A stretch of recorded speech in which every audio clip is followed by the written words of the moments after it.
Anyone with a chronic illness or disease knows that it is no walk in the park. Especially if you're working a 9-to-5 job, you have bosses to report to. I know for me, myself at least, I felt a lot of shame and a lot of guilt, like I wasn't good enough and like I was constantly letting my team down whenever I had to call in sick because I had a flare-up. However, since working for myself, I've been able to recognize the ways in which having a chronic disease has actually helped me with entrepreneurship. My name is Yasmin, and I used to be a publicist in the fashion, luxury lifestyle, and travel industries before I quit my job in 2022. I've since then created multiple social media accounts throughout Facebook, Instagram, TikTok, and YouTube, amassing over 6 million followers and multiple revenue streams. And not all chronic diseases are created equally. So I'll give a little bit of background into mine before diving into all the ways that it's actually helped me. Chances are you know someone with endometriosis. It affects 10% of the female population. Over 10% of women have it, and it is listed amongst the top 20 most painful diseases. Yet there hasn't been nearly enough medical progress surrounding this disease. And this is my first time talking about this to anyone who isn't family or friends, so bear with me. For years, I was gaslit by doctors who told me that my symptoms were not real. I was referred to psychologists. I was put on placebo pills to further prove their point that it was all in my head. But it all came to a head in 2018, where my endometriosis got so bad. Before, I had only really experienced the pain during my cycle. For years, I had only really experienced pain through specific parts of my cycle. But all of a sudden, I was feeling a level 10 pain 24 hours a day. It got so bad to the point where I couldn't even ingest solid foods. All I could eat was broth for about 4 months. And despite not eating any solid foods, my stomach was so inflamed that it looked like I was 6 months pregnant. After seeing multiple gastroenterologists, specialists, ER visits, being constantly put on morphine, I was so fed up, so tired, so hungry that I just decided, fuck it, I'm gonna eat some solid food. Hours later, my body was in so much agony that I could not even get out of bed. I couldn't walk. My husband had to lift me up, put me in the car, drive me to the hospital, and wheel me into the ER. And that is the day that I got my diagnosis. The day that I finally found out that I was right, that I had endometriosis. It was the day that they finally gave me the surgery that I had literally been begging them for years. And I need to clarify that endometriosis does not present itself the same way in everybody. There could be someone who has stage 4 endo who shows virtually no symptoms. Meanwhile, someone with stage 1 endo could be experiencing level 10 pain constantly every single day of their lives. It's different for all, but it is an awful disease. So now let's dive into the ways it's actually helped me in my entrepreneurial journey. The number one thing it's taught me is how to ask for help and how to advocate for something I believe in. These are two things that are extremely crucial in business. Starting a business is hard, and you're gonna need to ask for help. You're gonna need to lean on people in your community and close relationships to you, because you're not gonna be able to do it all yourself. And advocating yourself, I mean, just imagine getting rejected constantly for 12 plus years. What does that do to a person? Most people just stop their pursuit right then and there. But when you have a chronic disease, that's not an option. It's either advocate for yourself relentlessly and face rejection after rejection, or just living in constant pain with no answers in sight. So I advocated relentlessly for 12 years for something that I believed to be true. And in the end, I got my yes, and I was right. And the same thing applies to entrepreneurship.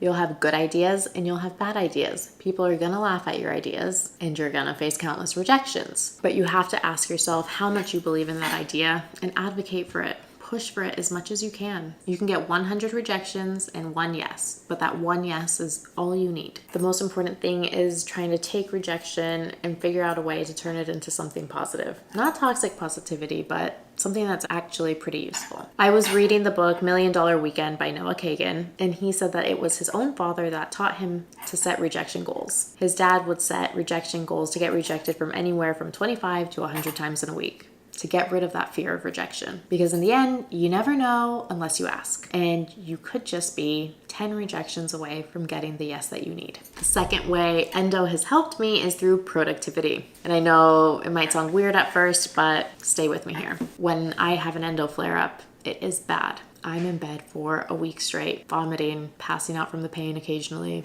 And I know that when I'm having a flare up, nothing's gonna get done. But I know that, so I can plan in advance. So I know that 1 week out of every month of the year, I'm gonna be completely out of commission. So it means that when I do feel really well, I work really hard.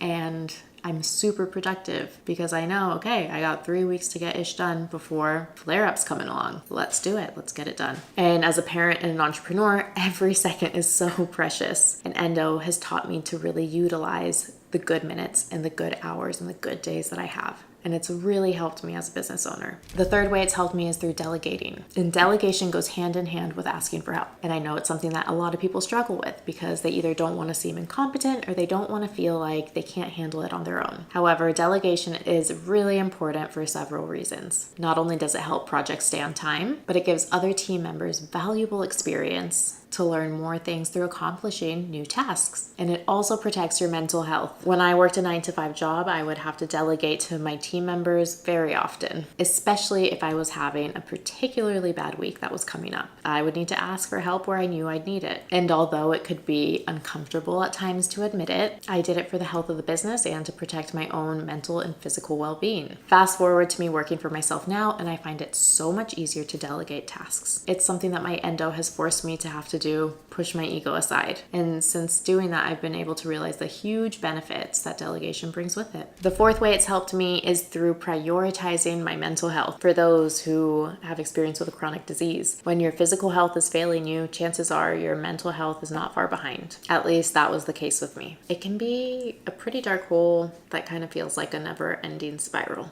And I was lucky enough to be able to go to therapy and learn how to prioritize my mental health. I know firsthand just how hard it can be to do any work when your physical and mental health are both suffering. Now I have the tools to cope on the bad days when I'm dealing with big bouts of health anxiety. I know how to recognize the signs, and I know exactly what tools to use when I start feeling like this. A healthy heart and mind make all the difference when you own your own business. And I think without having my endo, it's probably something that I would have just powered through once I became an entrepreneur. And it probably would have been to the detriment of my own health. But because of my endo, I've learned to look at the warning signs of my anxiety and take a step back when my body and mind need me to. And by doing so, I can come back refreshed and ready to tackle whatever my business needs me to. And the fifth way it's helped me is that it's given me perspective for what's important. When I was working 9-to-5 as a publicist, I felt so guilty anytime I would have to take any sick leave. So much so that some days I would still go into work when I probably shouldn't have, and I would feel awful. I would barely survive the day. I felt like I had to prove myself 10 times more on my bad days. And because of that, I felt like I had to work through the pain. But that was so unhealthy.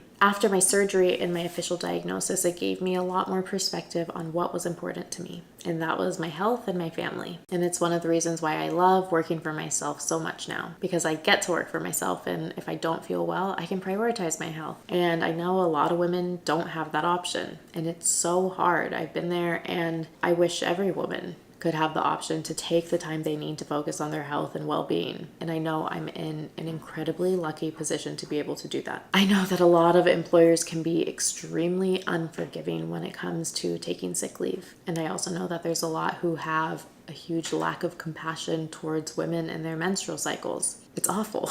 When I decided to work for myself, my main motivation was to spend more time with my daughter. But at a close second was that so I could prioritize my health. And those are the 5 ways that my chronic disease have helped me through my own personal entrepreneurship journey. For anyone suffering with this disease or any other chronic disease, I feel for you. It can be so hard. Sometimes it's worth reframing the hard days to see if there are any positives that can come out of it.